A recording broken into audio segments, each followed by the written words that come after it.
Rise and shine, your light and opulence, guys. It's your girl, the spiritual activist, and today I want to talk about turning your pain into power.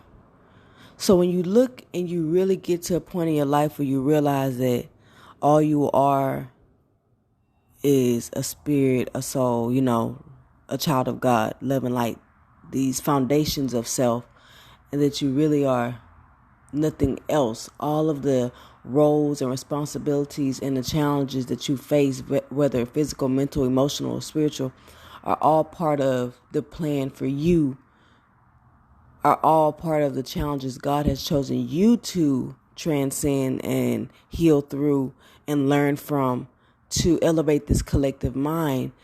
The more you harness the idea that if God had enough faith in you to feel like he could put you through this, and like the saying goes, he only puts on you what you can bear, then you should have faith in yourself. You should build that trust within yourself that honestly, before your soul came down to this earth, it knew all of the challenges. It knew, oh yeah, you're going to get in this relationship and they're going to break your heart. Oh yeah, you're going to get this job and they're going to treat you like and they're going to bully you. They're going to see how much you could take. And you're going to get into this fight with this family member. It's going to scar you. Oh, you're going to get into this kind of abusive situation. It's going to scar you. But guess what? It ain't going to bring you down. Guess what? It's not going to hurt you. Guess what? It's not going to kill your spirit. Guess what? It's not going to harden your heart. All these things come to a point where you realize it's part of the challenge, and that in the end, you're going to persevere through it. In the end, you already knew that you were going to persevere through it.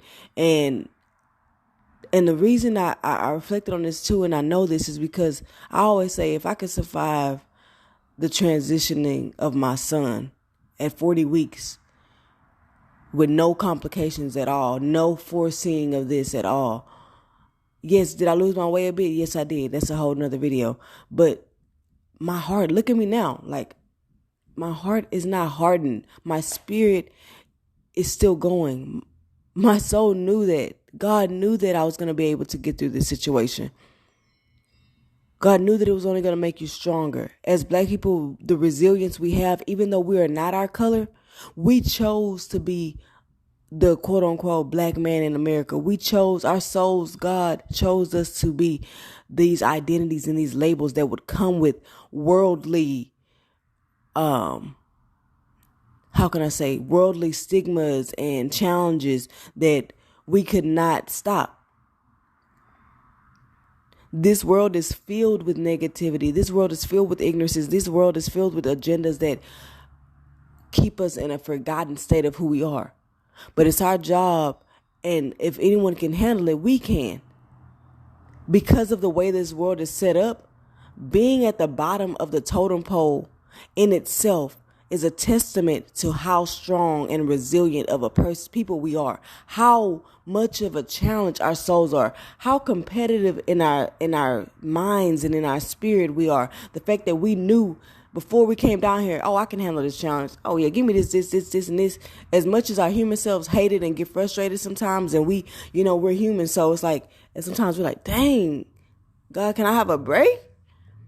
That's okay to feel that way. Don't beat yourself up. Don't feel guilty and think that, oh, God's going to forsake you or hate you because you having a human experience. Your emotions towards your journey, as you wake up and become more conscious in the fact of who you are, it doesn't mean your human feelings are going to stop. And a lot of times what I've noticed is my human emotions still follow me as my consciousness elevates. It doesn't stop, because that's the whole point of being here on this world, is that you're supposed to experience the emotions. You're supposed to experience the feelings. That's the beauty of being on earth. The physical. That's the beauty of embracing the physical. That's the beauty of embracing this life of feeling, thinking, having emotions, having experiences. That's what we came here for. We knew who we were when we came down here, but when you come down here, all of the negativities can kind of cloak you in this darkness if you allow it. Or you can conquer it layer by layer, knowing that this is just one other thing one other notch on my belt. This is one more layer to my armor. My armor is being Black, being a woman, being raised in like, lower economic status, being raised in hood, being losing a child, being a mother, being in a relationship. All of these situations or circumstances that I have chosen to be in were what I chose to conquer. And you have to continue to say that. And this goes with another video that I keep talking about, that it goes right along with this. And like this, as part of the shadow, as part of the things that we have evolved into based on the experiences we've had, don't look at them as shadows. These are tools that you need to learn how to harness when need be, when conquering your journey. That competitive nature, that was one of the first things I guess you can say transcended or integrated within myself without judgment, because I use that not to compete with another man or another human, but I use that to compete with the life my journey has laid out for me, the life my soul has laid out for me, the life that God has predisposed for me, the challenges, the healing. I harness that competitive energy when I need to get something done. I don't allow it to get me down. But if it does, that's okay. That's what I'm saying. Everything in spirituality, you're going to notice some things are contradicting and it can be confusing until you truly know. And it's because everything is a personal experience.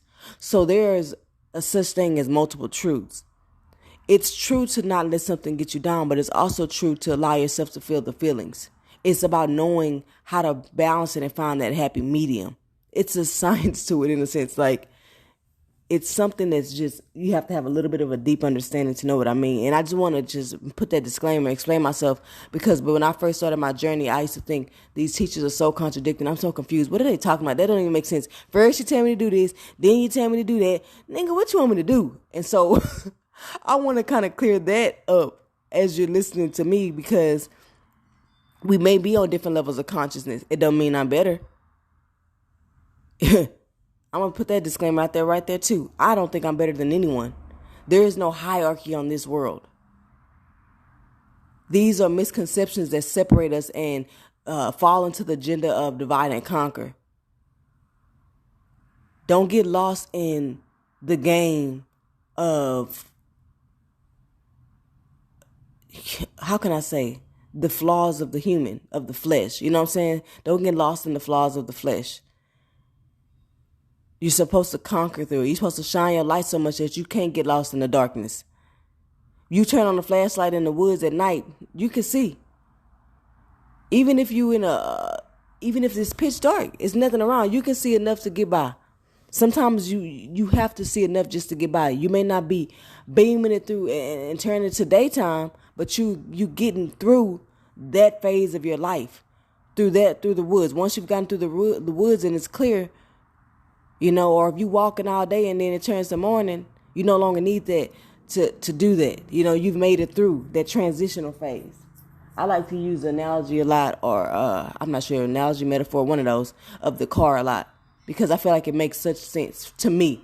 Like, the traffic of life are those phases where you're trying to get through an obstacle or a phase in your life that's challenging, But like I said, guys, don't let the situations you've been through, the hardships you've encountered, don't attach to them so hard that you allow them to make you have this notion that every person after this is going to be this way. Every situation after this is going to be this way. And I'm going to talk about that a little bit, about when I tell you guys about my health journey, my intentional healing journey, like medically, so I didn't allow the experiences that I've had medically affect how I approach my healing journey now. Like, when I go to the doctors now, despite how I felt about, my stillbirth and other situations where I felt neglected, I didn't allow it to anymore. I'm not going to say I didn't ever, but I'm not allowing it anymore to make me neglect my own health based on what I feel like is already, this is just being, negative and like, or pessimistic. I ain't gonna get no help. They don't care about us, or yada yada yada. All these thoughts in our heads that we have established based on one or two experiences. Don't allow that. Don't allow your mind to conquer you. Take things for what it is. Keep your heart open. Remember when I said those defenses do nothing but block the love. It doesn't protect your heart. It blocks your heart from receiving or giving. God is love. God lives in that heart. That heart needs to continue to flow throughout your body. A cycle in and out to continue to help you heal. You can't allow anything that happens to you to harden you. Even people like who are born with, certain disabilities, or people who develop certain mental illnesses. That's just one other thing that your soul knew it could conquer. A mental illness is not a defining moment. You still can choose to persevere through it. It's just that this society puts so much guilt, shame, and so many stigmas around certain things that it's hard to get out of that, because the world has this collective mind that is constantly giving you resistance. So you have a harder challenge. And that's why I say a lot of times Black people have one of the hardest challenges, because we can't escape the in this society. Physically, we can't escape how we look. But outside you can, but internally you can know that you're more than your skin tone, your hair, your texture, the way you act. That doesn't define who you are in your heart. Your heart has no color. Your heart has no worldly characteristics. It's fine to have the flavor and the attitude and all this other kind of stuff, but are you going to let all your quirks and things define who you truly are in essence, ultimately, which is, like I said, light, love, compassion. But yeah, I just wanted to kind of brush on that. I've been meaning to talk about turning your pain into power for a while, and using the tools, aka sometimes the shadow aspects of our self, to harness them and use them when needed in tough situations. Well, all right, guys. As always, someone who cares, a spiritual activist. Peace, love, light, and healing energies. Be open to receiving them. Keep God first. Love you guys. Peace out. Rise and shine your light in opulence, my solution seekers. It's your girl, the spiritual activist, coming to you with another episode. On today's episode, I'm going to highlight a conversation me and my boyfriend were having while watching one of our favorite shows. Well, more like my favorite show that I forced him to watch, called The Good Doctor. But anywho, we were just talking about we were just talking about trials and tribulations, and like the challenges in life. It's kind of like, and symbolically we were thinking about like physical scars. So you think of a scar is kind of like physical proof of how you've weathered the storm. It's something that represents a struggle, a pain. It's like a war wound or something. It's remnant of how strong you were, because you made it through that hardship, in a sense. And it's like I was, reflecting on my C-section scar, and I'm like, this scar is a representation of the life that I have, that I'm celebrating today. My son, 3 years old, after a loss of another child. And it's a beauty mark. It's a beauty scar. These stretch marks, they're beauty marks. They're representation of the first child I had, that I lost, and the second child that I had that, I was able to raise up until now. And so it's like sometimes, scars, it's just showing the beauty and pain, in a sense, and kind of like having you look at the trials and tribulations in your life, try to embrace them and just look at them from a positive light. And that's the transmuting of it. It's just seeing that these are things that you've overcome and you've triumphed. But yeah, this is going to be a little short. I just want to kind of have you guys reflect on that. And, the next time you think of something that you've gone through, just think about how you made it through, and, what that taught you. And, if you have physical scars, think about the fact that you survived whatever you went through, no matter how small. Just like a tree. Yeah, I want to do a whole video on trees, on why I love them so much and their symbolic representation to me. But yeah, as always, someone who cares, a spiritual activist. Peace, love, light, and healing energies. Be open to receiving them. Keep God first. I love you guys. Peace out.